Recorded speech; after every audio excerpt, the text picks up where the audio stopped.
Fala, professor e estudante. Tudo bem com vocês?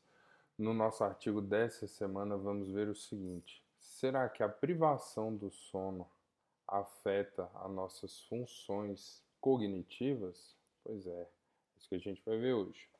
Aqui na tela do computador, eu tenho a revista no qual o artigo foi publicado, eu tenho o título do artigo, o nome dos autores e a data de publicação.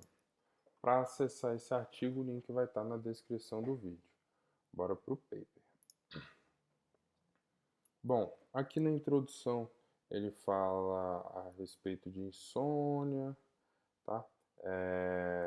Fala um pouquinho aí de outros estudos que mostraram que distúrbios do sono podem afetar tarefas, como tarefas de memória.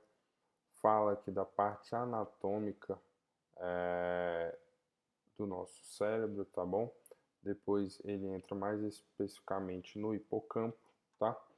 Que é responsável aí pela nossa memória e também tem algumas funções aí, algumas estruturas responsáveis pela função de sentimento, tá?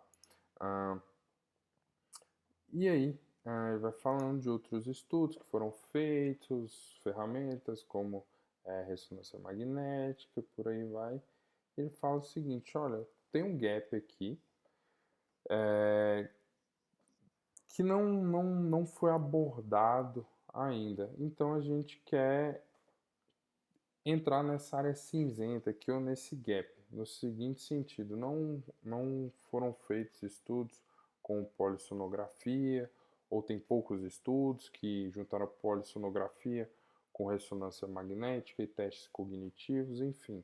A gente quer ver isso aí e vamos ver o que acontece. E aí foi isso aí que os autores se propuseram a fazer.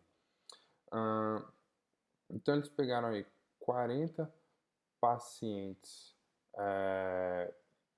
que tinham alguma queixa a respeito de sono, tá bom? Esses pacientes tinham aí entre 40 e 70 anos e os controles eram então os pacientes que foi denominado aqui como bons dormidores, tá bom? Que no caso é o nosso controle. Então tinha um grupo que não dormia bem e o grupo controle que dormia bem, tá bom? E eles não diferiram esses grupos aí em relação à parte sociodemográfica, né? Idade, sexo e nível educacional, tá? E aí esses pacientes passaram por uma bateria de testes, tá bom? Como a polissonografia, passaram aí também pela parte da ressonância magnética, por testes neuropsicológicos, tá? Tiveram que registrar aí como foi o sono deles aí por pelo menos 2 semanas, fora os questionários de sono e da, de humor aqui, né? De humor, mas é um questionário é, sobre possíveis pensamentos negativos, que é esse questionário aqui, o inventário de Beck, tá bom? E quais foram esses outros questionários, tá?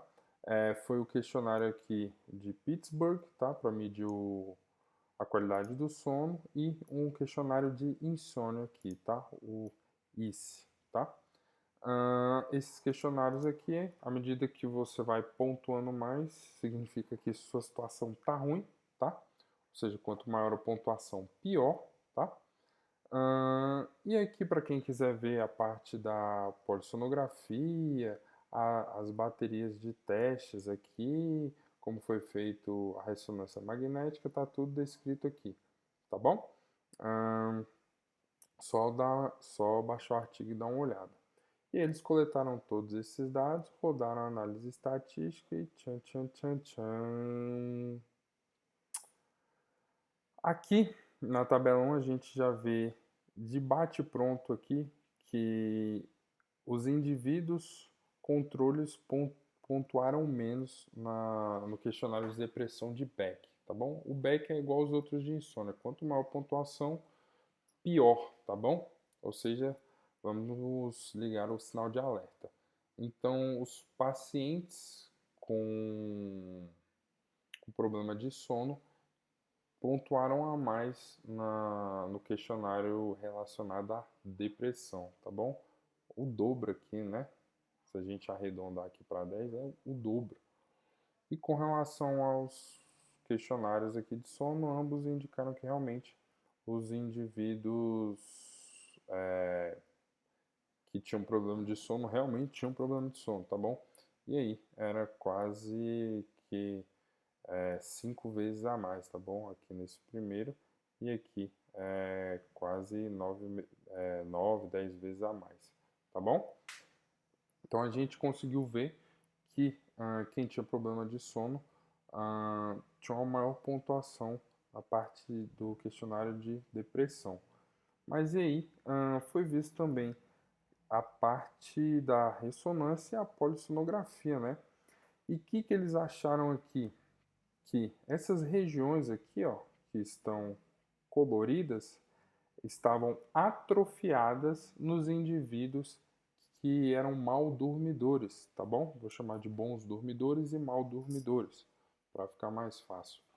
Então, quem não dormia tão bem assim, tinham essas regiões marcadas aqui do hipocampo atrofiadas, eram menores, tá certo?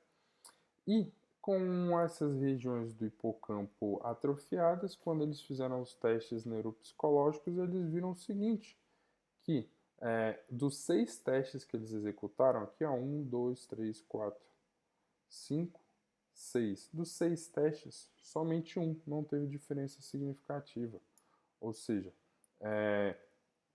todos os bons dormidores tinham valores acima dos mal dormidores, tá certo? Ou seja, nos testes neuropsicológicos, os valores eram melhores dos bons dormidores, tá bom? E aí, finalmente, eles rodaram aqui uma medida de associação, tá bom? Aqui a gente tem o Rzinho aqui e aqui embaixo também. Então a gente consegue ver aqui que determinadas regiões do hipocampo, à medida que elas vão diminuindo, ou seja, vai atrofiando,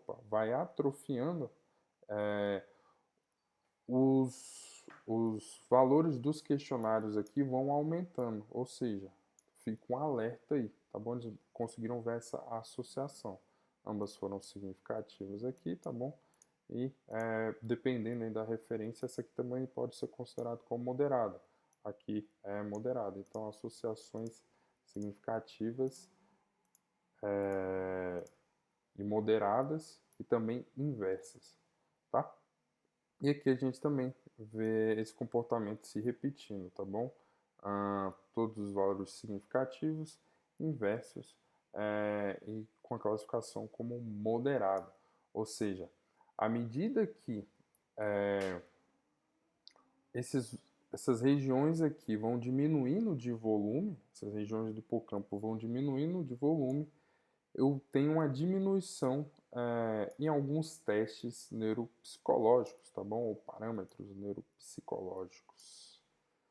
Beleza? Aí tem a parte da discussão, ele estrutura a discussão por partes. Ele entra com a parte anatômica, ele entra com o olhar clínico, é bastante interessante, tá? E aí, os autores concluem aqui o seguinte, que distúrbios do sono afetam ali as subestruturas do hipocampo, tá certo?